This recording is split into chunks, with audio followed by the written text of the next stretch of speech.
মানুষের ন্যায্য সেবা নিশ্চিতে সিভিল সার্ভিসে বৈষম্য দূর করতে হবে। জনকল্যাণমুখী প্রশাসনের জন্য সংস্কার প্রয়োজন মন্তব্য করেছেন আন্ত ক্যাডার বৈষম্য নিরসন পরিষদের ক্যাডাররা।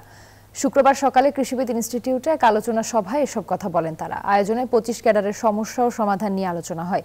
চিহ্নিত হয় 3টি মূল সমস্যা। এসব হলো মন্ত্রণালয়ে অনভিজ্ঞ ও অপেশাদার কর্মকর্তার পদায়ন, আইনের ব্যত্যয় ঘটিয়ে উপসচিব ও বিভিন্ন পদে কোটা পদ্ধতি প্রয়োগ এবং আন্ত ক্যাডার বৈষম্য। এসব সমস্যা দূর করতে বিভিন্ন প্রস্তাব দেন পরিষদ নেতারা।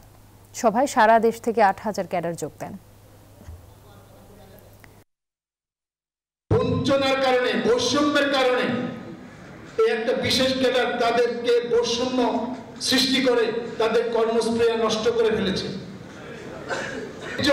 হিস্সা দেন, তার কাছ থেকে আরো দায়িত্ব পান, সেবা পাবেন। আগামী 1 মাস ভবিষ্যৎ সিভিল সার্ভিস রূপরেখা বিষয়ে কলেজ, বিশ্ববিদ্যালয়, বিভিন্ন দপ্তর, প্রতিষ্ঠানে ছাত্র জনতার সাথে মত বিনিময় সভার আয়োজন করা হবে।